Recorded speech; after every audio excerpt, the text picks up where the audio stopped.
قرارات صارمة من الرئيس تبون. أصدر رئيس الجمهورية عبد المجيد تبون قرارات جد صارمة لوضع حد لما يسمى بثقافة التقاعس التي تعيق تجسيد بعض الإجراءات المتخذة.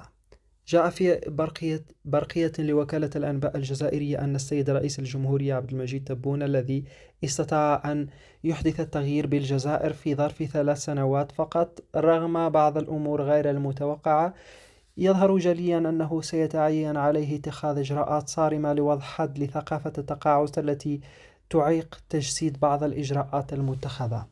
فرئيس الجمهورية الذي انطلق في سباق حقيقي مع الزمن والذي على علم بما يجري يدرك تماما أن علاجات أخرى تفرض نفسها من أجل القضاء على هذا الورم الخبيث المعروف باسم البيروقراطية.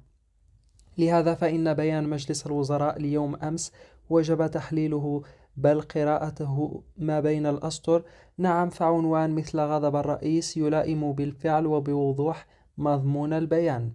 ويضيف البيان أن رئيس الجمهورية غاضب حقا وغير راض على وتيرة معالجة الحكومة للعديد من الملفات، حيث أن الآجال الطويلة والأرقام التقريبية غير الدقيقة والقرارات التي تحدثها الاختلال والارتباك على يوميات المواطنين وعلى المتعاملين الاقتصاديين قد أثارت حفيظة الرئيس.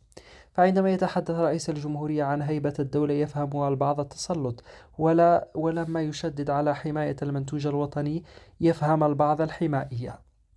فرئيس الجمهورية لم يأمر أبدا بهدم بنايات غير قانونية، بل بأخذ الإجراءات اللازمة كي لا يتكرر ذلك مستقبلا.